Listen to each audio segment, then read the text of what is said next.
yang baru bagi dia, urapannya penuhiku, bertepuk tangan dan memujimu, bersuka dan bergembira. Mari semua nyatakan musim baru di sini, mengisytiharkan kemenangannya, perintah bersama. Dia batu penjuru, dialah putra Allah, tempat kami membangun, pintu maut tertutup. Sekarang ku menyembahmu, mengasihimu selalu, mengangkat pujian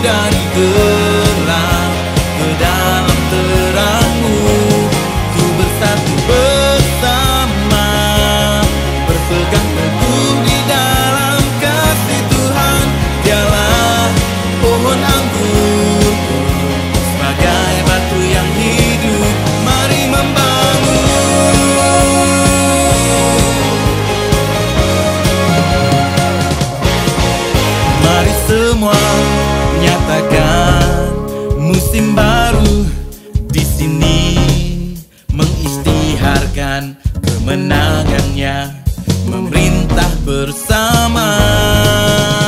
Tiap batu penjuru, dialah putra Allah, tempat kami membangun, pintu maut tertutup. Sekarang ku menyembahmu, mengasihimu selalu, mengangkatku dari gelap ke dalam terangmu. Ku bersatu bersama, berpegang teguh di dalam kasih Tuhan. Dialah pohon anggurku, sebagai batu yang hidup, mari membangun.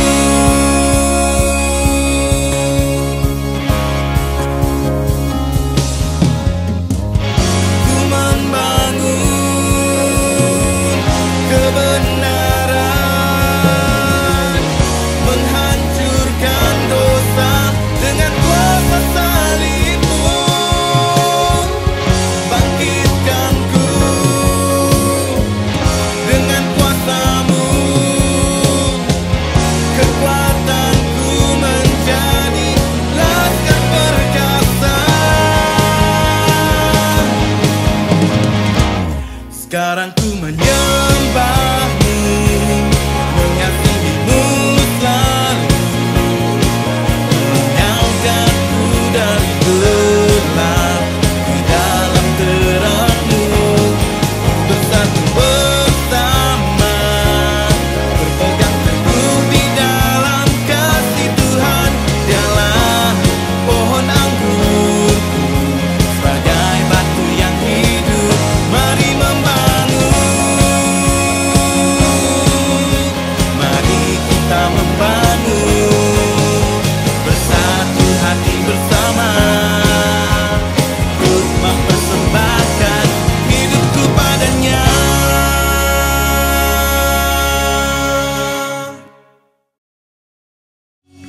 Shalom semua. Shalom yang datang ke dalam rumah Tuhan dan juga yang mengikuti ibadah dalam online. Selamat beribadah bersama-sama, kita memuji Tuhan. Tuhan yang telah memberikan kita kemenangan. Amin. Haleluya. Mari kita berdiri, kita memuji Dia. Dialah Kristus pengharapan kita. Haleluya. Haleluya. Haleluya. Haleluya. Segala pujian bagimu Tuhan. Amin. Haleluya. Kristus adalah pengharapan dalam hidup kita. Haleluya. Oleh darah-Nya Dia telah membebaskan kita. Kristus kan pengharapan, oleh darah-Mu ku telah bebas. Kini ku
terutama di dalam hidupku.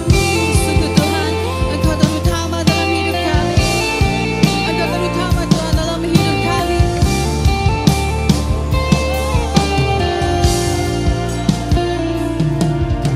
Satu hal yang Kau ingin ku lakukan,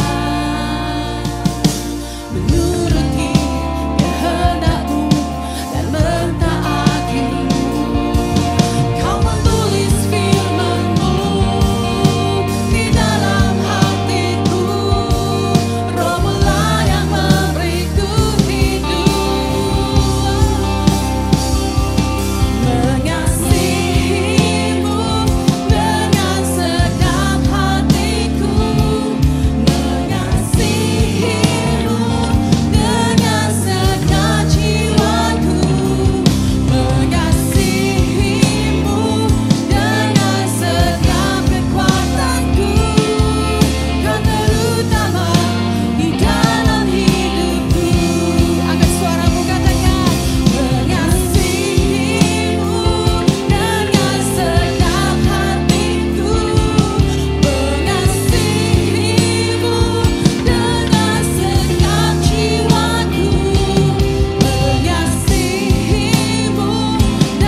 Terima kasih Tuhan.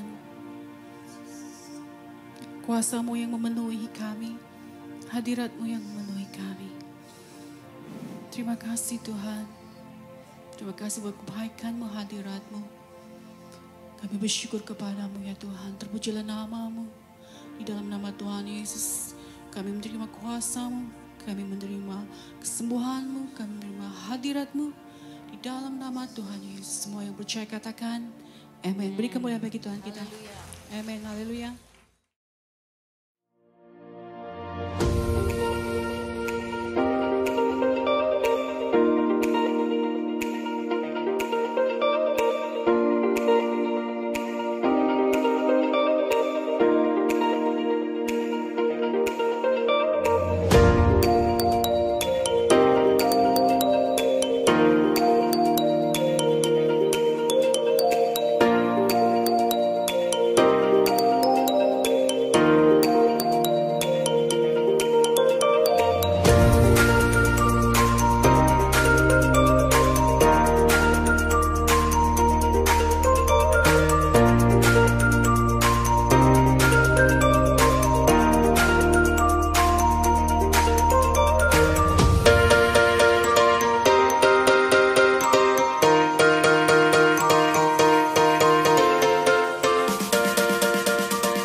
Shalom dan selamat malam. Apa kabar semua jemaat Tuhan? Puji Tuhan pada malam hari ini kita bisa datang bersama-sama, berkumpul, memuji dan menyembah Tuhan secara online. Amin. Haleluya. Mari saudaraku, sebelum kita mendengarkan firman Tuhan, saya senang sekali mengajak saudara untuk kita bersama-sama memberi yang terbaik kepada Tuhan. Amin. Buat yang pertama kali, Anda boleh memberi melalui aplikasi Boost, ataupun Anda juga boleh memberi melalui online banking dan juga menekan butang star yang ada di bawah ini. Amin. Mari saudaraku, kita berdoa bersama-sama buat uang persembahan dan juga firman Tuhan yang kita akan dengar sebentar. Mari kita berdoa. Bapa kami dalam kerajaan sorga, kami sangat bersyukur buat hari ini Tuhan, kami bisa datang dalam hadirat-Mu, kami bisa datang memuji dan menyembah Engkau. Sebentar Tuhan, kami mau memberi yang terbaik Tuhan. Kami tahu bahwa pemberian yang terbaik itu digerakkan oleh hati kami. Oleh itu Tuhan, kami mau memberi dari hati kami supaya kami bisa memberi yang terbaik. Terpujilah nama-Mu Bapa. Sebentar kami mau mendengarkan kebenaran firman-Mu. Mari Engkau campur tangan supaya firman ini benar-benar bertumbuh. Dan kami percaya bahwa firman yang kami akan dengar ini merupakan benih yang akan berkuasa, yang akan menghasilkan buah dalam kehidupan kami. Terima kasih Bapak, terima kasih Roh Kudus. Kami serahkan firman-Mu dan juga uang persembahan yang kami akan berikan sebentar dalam nama Bapa dan Roh Kudus. Kami sudah berdoa dan bersyukur. Semua umat Tuhan yang percaya katakan amin. Amin. Puji Tuhan. Haleluya. Mari saudaraku, kita langsung saja mendengarkan firman Tuhan pada malam hari ini. Tema yang kita akan bawakan yaitu mengasihi musuh seperti engkau mengasihi diri sendiri. Amin. Mengasihi musuh seperti engkau mengasihi diri sendiri. Haleluya. Saudara yang seiman dalam Tuhan, kita telah belajar dan sedang belajar tentang mengasihi sesama manusia. Tapi hari ini kita fokus bagaimana kita mengasihi musuh kita. Karena kita tahu bahwa ketika kita mengasihi musuh kita, kita juga mampu mengasihi diri kita sendiri. Ketika kita bisa mengasihi diri kita sendiri, kita bisa mengasihi Tuhan. Jadi saudaraku yang seiman dalam Tuhan, ketika kita belajar, ketika kita bisa mengasihi musuh kita, sangat banyak benefit, banyak keuntungan buat kita saudaraku. Di mana salah satunya adalah kita akan membuka ataupun menerima kasih karunia daripada Tuhan. Jadi ia bergantung bagaimana respon kita, bagaimana tindakan kita di dalam mengasihi musuh kita. Amin. Jadi saudaraku yang seiman dalam Tuhan, kita tahu bahwa mengasihi sesama manusia seperti diri kita sendiri, ini adalah hukum yang Tuhan nyatakan, berikan kepada manusia. Dan ini adalah hukum yang kedua penting di dalam hukum yang pertama, yaitu mengasihi Tuhan Allahmu dengan segenap hatimu, kekuatanmu, jiwamu, akal budimu. Dan yang sama seperti itu adalah kasihilah manusia seperti dirimu sendiri. Jadi saudaraku yang seiman dalam Tuhan, persoalannya bagaimana tindakan kita di dalam mengasihi musuh kita. Jadi kita tahu bahwa mengasihi musuh itu atau mengasihi sesama manusia itu adalah hukum Tuhan. Amin. Jadi biarlah kita melihat ataupun menggunakan hukum ini untuk menyatakan belas kasihan. Amin. Karena kita tahu bahwa cara kita berhadapan dengan musuh kita itu juga cara Tuhan berhadapan dengan kita.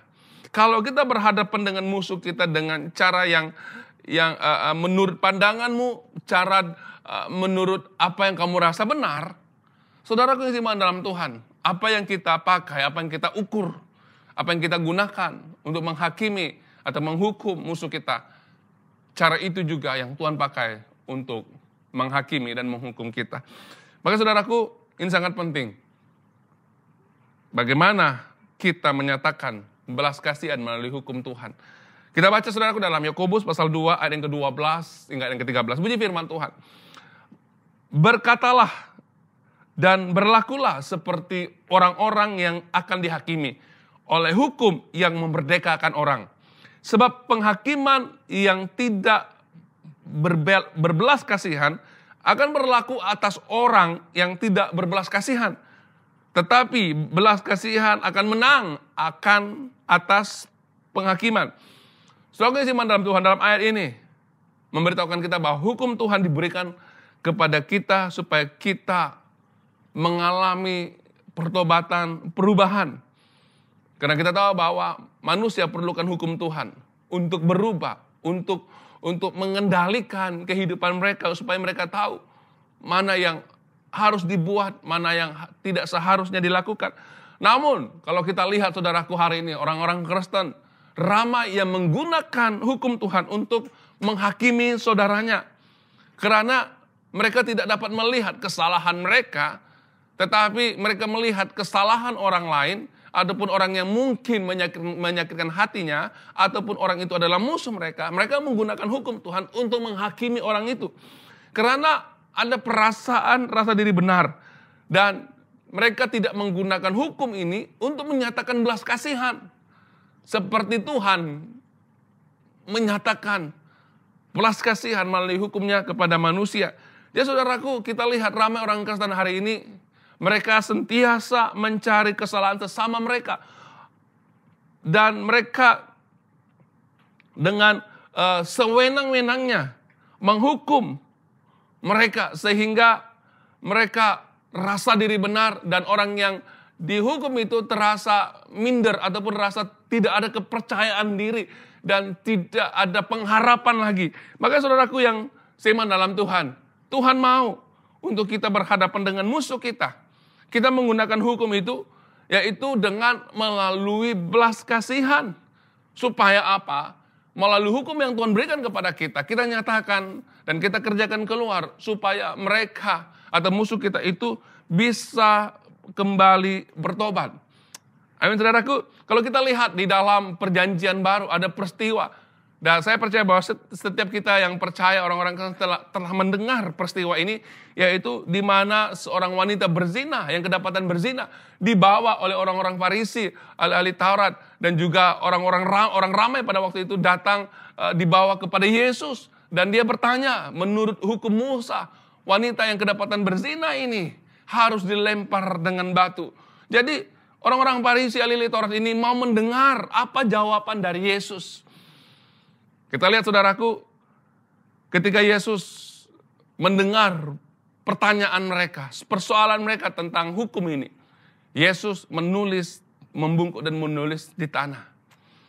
Dan mereka terus mendesak Yesus untuk menyatakan penghukuman terhadap wanita yang kedapatan bersalah ini. Kata Yesus kepada mereka, jika kamu tidak pernah melakukan dosa, orang itu terlebih dahulu mengambil batu dan melempari wanita ini dengan batu.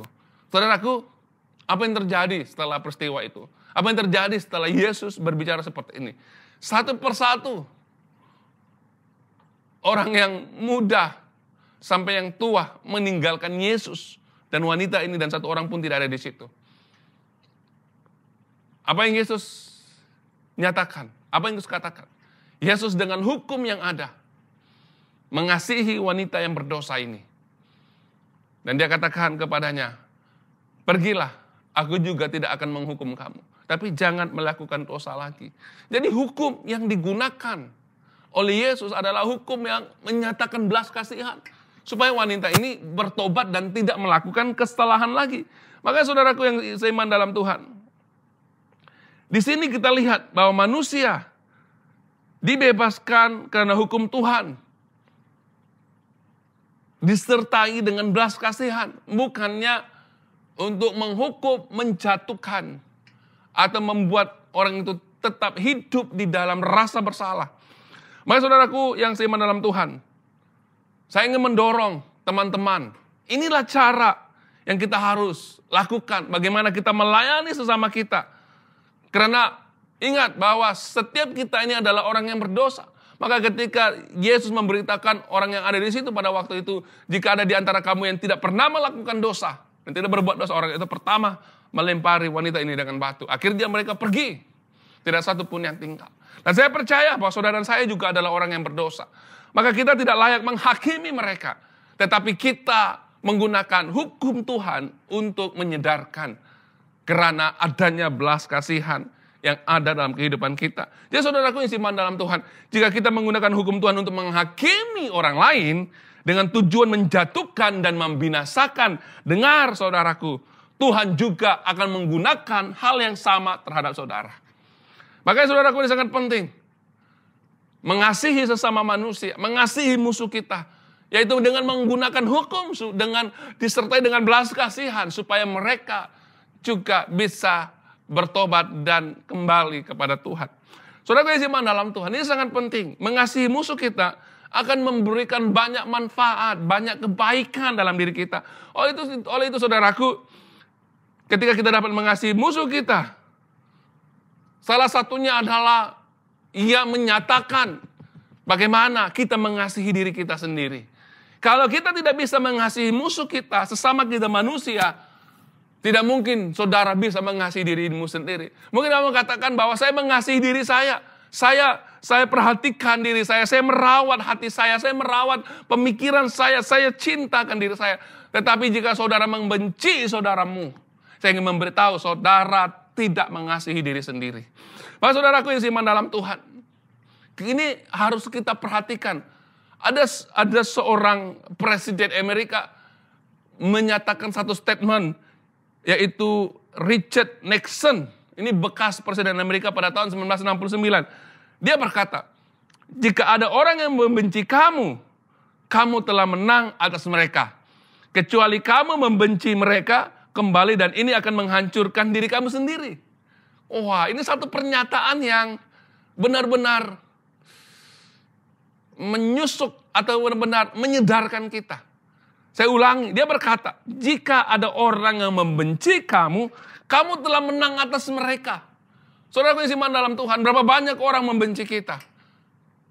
Kalau begitu banyak orang membenci saudara dan menjadi musuh saudara, dan saudara adalah orang yang menang atas mereka. Dengan syarat ketika saudara tidak membenci mereka kembali. Jika saudara membenci, saudara telah menghancurkan dirimu sendiri. Maka saudaraku, jika kita membenci musuh kita menghancurkan diri sendiri. Bukan karena mereka membenci kita, tetapi karena kebencian yang ada dalam diri kita itu telah menjadi akar kepahitan, membuat kita dalam keadaan merana, tekanan emosi, jiwa kita tertekan, kepahitan itu menjalar di seluruh hidup kita. Akhirnya kita sendiri yang dalam keadaan yang merana dan sakit hati. Maka saudaraku yang siman dalam Tuhan, bukan karena orang yang membenci kita, tetapi ketika kita membenci kembali, itu persoalan yang timbul pada hari ini, saudaraku. Kalau ada orang lain membenci saudara, kasihi mereka. Bertemanlah dengan mereka, lakukanlah kebaikan dengan mereka, nyatakan belas kasihan lewat hukum Tuhan. Supaya akar kepahitan itu tidak menjalar dan menjangkar dalam hatimu. Tetapi kita telah melakukan hal yang luar biasa. Di mana kita menyatakan hukum kepada musuh kita. Lewat belas kasihan yang Tuhan nyatakan dalam hidup kita dan kita salurkan kepada mereka. Dan kita berharap mereka bertobat. Tetapi jika kita membenci, saudara telah menghancurkan diri sendiri. Saudara yang siman dalam Tuhan, ini sangat penting. Jika kita dapat mengasihi musuh kita, ya sangat memberi dan mendatangkan kebaikan dalam diri kita. Ketika kita meresponi dengan kebencian, maka saudaraku, ia akan menghancurkan diri saudara sendiri. Makanya sebagai orang Kristen kita tidak punya hak untuk menghakimi orang lain. Dan saudara, ketika saudara benci pada musuhmu, dan saudara tidak selesaikan dengan hukum Tuhan, bukan saja saudara binasa, tetapi musuhmu juga binasa. Kenapa saudaraku? Karena kita tidak menyatakan belas kasihan. Kita sendiri juga tidak dapat melindungi hati kita, karena kemarahan, kepahitan yang menjalar dalam hidup kita. Maka saudaraku, jangan pernah menghakimi orang lain. Dan jagalah hatimu, supaya engkau tidak hidup dalam akar kepahitan. Tetapi berusaha menggunakan hukum Tuhan, mengampuni orang lain, berdamai dengan orang lain. Apatah lagi itu adalah musuh saudara. Kasihi mereka. Amin. Memang susah, memang sukar. Kadang-kadang kita mau mengasihi orang lain, mengasihi musuh kita. Kadang-kala kita sangat tertekan dan stres, saudaraku. Karena orang ini sangat-sangat menyakitkan hati kita. Sehingga mau melepaskan pengampunan kita pun susah. Makanya firman Tuhan katakan bahwa hukum Tuhan itu yang membebaskan dan memerdekakan orang. Jadi kalau saudaramu dimerdekakan, musuh saudaramu dimerdekakan, ada perdamaian. Ampuni mereka. Nyatakan belas kasihan Tuhan kepada mereka. Amin saudaraku. Ini sangat penting. Jadi untuk mengasihi musuh kita, dalam memberikan kebaikan, selain memberikan kebaikan pada diri kita, amin, gunakan hukum itu untuk memerdekakan orang. Amin. Dan ingat bahwa ukuran yang kita gunakan untuk menghakimi orang lain, ukuran itu juga yang Tuhan gunakan untuk menghakimi kita. Saya ulangi. Ukuran yang kita gunakan untuk menghakimi orang lain, ukuran itu juga Tuhan gunakan untuk menghakimi kita. Kita baca dalam Matius pasal 6 ayat yang ke-14 hingga yang ke-15. Bunyi firman Tuhan. Karena jikalau kamu mengampuni kesalahan orang, Bapamu yang di sorga akan mengampuni kamu juga. Dengan baik-baik, jikalau kamu mengampuni kesalahan orang, Bapamu yang di surga akan mengampuni kamu juga. Ke-15, tetapi jikalau kamu tidak mengampuni orang, Bapamu juga tidak akan mengampuni kesalahanmu. Berilah, Lukas 6 ayat ke-38, berilah dan kamu akan diberi suatu takaran yang baik, yang dipadatkan, yang digoncang, dan yang tumpah keluar akan dicurahkan ke dalam ribaanmu. Sebab ukuran yang kamu pakai untuk mengukur akan diukurkan kepadamu. Amin, saudaraku. Jadi ukuran yang kita pakai untuk orang lain, sudah pasti itu juga akan dipakai untuk kita. Jika kita mengasihi, menyatakan kebaikan kepada orang lain, maka itu juga yang akan dipakai untuk kita. Kalau kita mengasihi musuh kita, ukuran itu juga Tuhan pakai untuk mengasihi saudara. Kalau kita menyatakan kebaikan, ukuran itu juga yang dipakai oleh Tuhan menyatakan kebaikannya. Tuhan menyatakan kebaikannya dalam hidup kita. Maka saudaraku ingat, sebelum kita marah, sebelum kita menghakimi, sebelum kita mengambil keputusan yang negatif, mari kita ubah cara pandangan kita terhadap musuh kita. Belajarlah melakukan yang baik. Minggu lalu kita belajar, saudaraku, ketika musuh kita lapar, kita kasih mereka makanan. Jika mereka haus, kasih mereka minuman. Karena jika kita melakukan kebaikan kepada orang yang melakukan kejahatan buat kita, firman Tuhan mengatakan bahwa engkau mengambil bara api dan meletakkan di atas kepalanya. Dan kita percaya dengan cara ini mereka bisa bertobat. Saudaraku, jadi tentang ukuran yang kita pakai terhadap orang lain itu sudah dinyatakan oleh Tuhan, bukan saya di dalam perjanjian baru, tetapi hukum ini sudah dinyatakan, isi hati Tuhan itu dinyatakan di dalam perjanjian lama, saudaraku. Kita baca dalam Keluaran 23 ayat 4 hingga yang kelima. Bunyi firman Tuhan, apabila engkau melihat lembu musuhmu atau keledaimu yang sesat, keledainya yang sesat, maka segeralah kau kembalikan binatang itu. Amin, Tuhan katakan kepada bangsa Israel, jika ada lembu musuhmu yang sesat, jangan kamu ambil, jangan kamu bawa pulang, jangan kamu makan kepunyaan musuhmu, tetapi bantu keluarkan ataupun bantu keledainya itu yang sesat itu dan kembalikan kepada musuhmu. Ini yang Tuhan mau. Ayat kelima, apabila engkau melihat rebah keledai musuhmu kerana berat bebannya, maka janganlah engkau enggan menolongnya. Haruslah engkau rela menolong dia dengan membongkar muatan keledainya. Amin. Jadi kalau kita melihat musuh kita dalam keadaan kesusahan, jangan kita tambah menyusahkan mereka. Tetapi belajarlah menolong bagaimana supaya kesusahan mereka itu dapat diringankan, beban mereka itu dapat diringankan. Ini cara kita mengasihi musuh kita dengan kebaikan. Amin, saudaraku. Jadi sangat penting kita mengerti ketika kita mengasihi musuh kita, mengasihi sesama kita manusia seperti diri kita sendiri. Ingat bahwa kita akan menerima upah yang besar dari Bapa jika kita dapat mengasihi dan berbuat baik kepada musuh kita. Ada upah yang besar. Upah kerajaan Tuhan, upah kerajaan sorga. Kita lihat saudaraku dalam Lukas 6 ayat 35 hingga yang ke-36. Lukas 6 ayat 35 hingga yang ke-36 bunyi firman Tuhan, tetapi kamu kasihilah musuhmu dan berbuat baik kepada mereka dan pinjamkan dengan tidak mengharapkan balasan, maka upahmu yang besar dan kamu akan menjadi anak-anak Allah yang maha tinggi. Sebab ia baik terhadap orang-orang yang tidak tahu berterima kasih dan terhadap orang-orang yang jahat. Hendaklah kamu murah hati, sama seperti Bapamu adalah murah hati. Amin. Perlu murah hati. Kita tahu ramai orang Kristen tidak tahu berterima kasih dengan apa yang telah dilakukan dalam hidup mereka.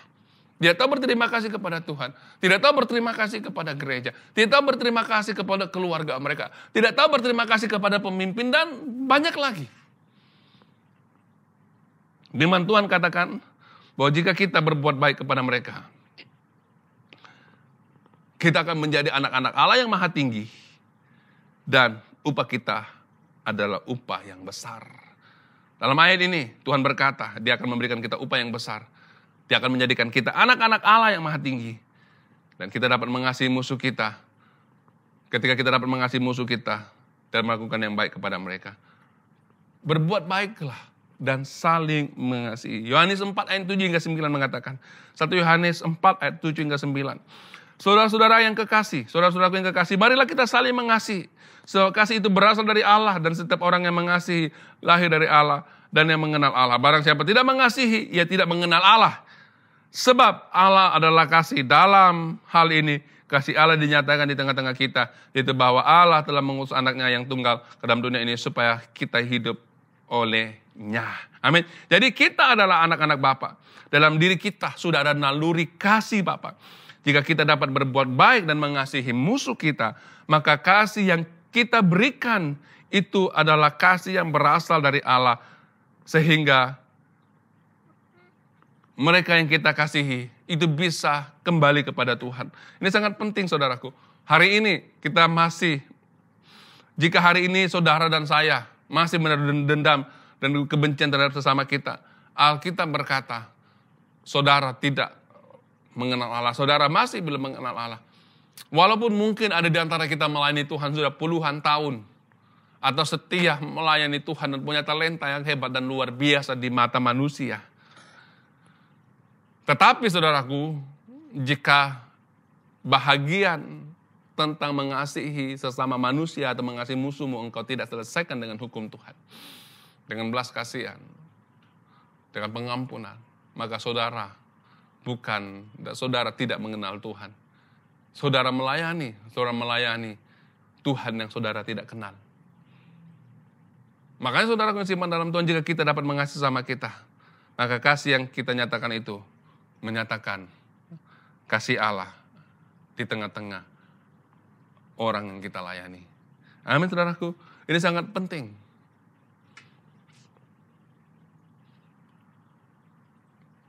Ayat Alkitab ini mengatakan jika saudara tidak mengasihi, saudara tidak mengenal Allah. Saudara tidak mengenal Allah. Saudara tidak mengenal Bapa di surga.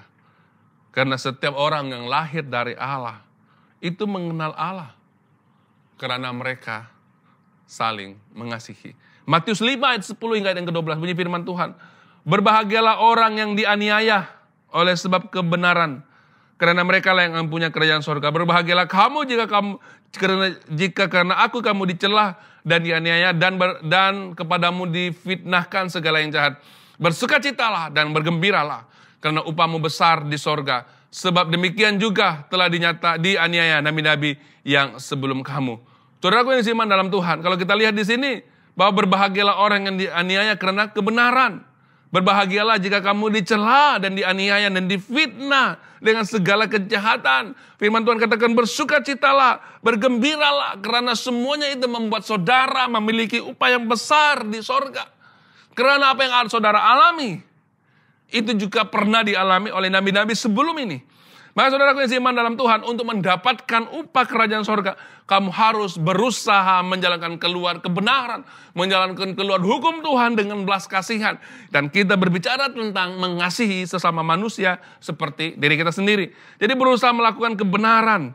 Ini sangat penting supaya kita bisa melakukan penghakiman ataupun menjalankan keluar hukum Tuhan itu sama seperti cara Bapa di sorga.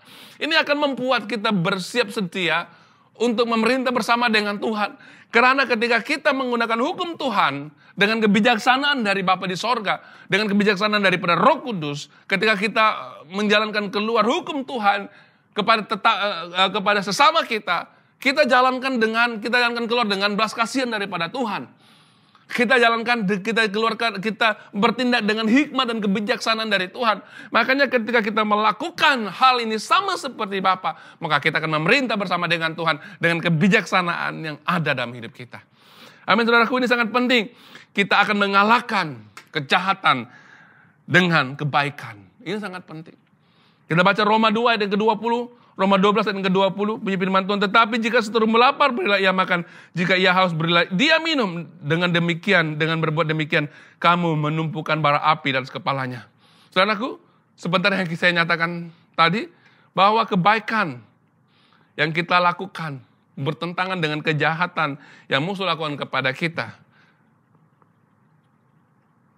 Itu adalah senjata yang ampuh untuk berhadapan dengan musuh. Mereka tidak lakukan kejahatan, kita balas dengan kebaikan. Mereka lakukan kejahatan lagi, kita balas dengan kebaikan. Karena itu adalah senjata orang yang percaya. Amin.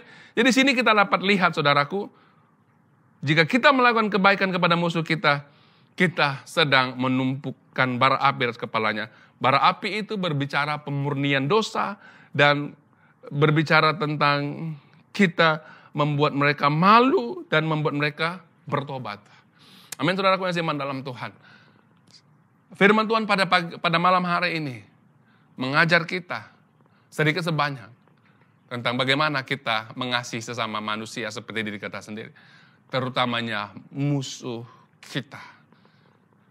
Sehingga ketika kita mengasihi mereka dengan hukum Tuhan, mengasihi dia dengan belas kasihan yang ada dalam diri kita, karena kita ini adalah anak-anak Allah Maha Tinggi, anak-anak Bapa. Kita memiliki naluri Bapa, yaitu mengasihi mereka yang membenci engkau. Maka kita telah menjalankan hukum yang kedua, yaitu mengasihi manusia seperti diri kita sendiri. Amin, saudaraku, mari kita berdoa. Bapa di sorga, kami sambut syukur pada hari ini. Engkau mengajar kami untuk saling mengasihi. Engkau mengajar kami untuk mengasihi musuh kami, Tuhan. Kami tahu bahwa jika kami boleh belajar mengasihi musuh kami sesuai dengan hukum-Mu Tuhan, maka kami telah melakukan hukum yang ada yang Kau berikan, yaitu hukum yang kedua penting daripada hukum yang pertama, di mana kami harus mengasihi sesama manusia seperti diri kami sendiri. Terima kasih Tuhan, kami mau belajar mengasihi musuh kami, mengasihi sesama kami Tuhan, melakukan kebaikan kepada mereka. Walaupun mereka melakukan yang jahat, kami harus melakukan kebaikan kepada mereka Tuhan.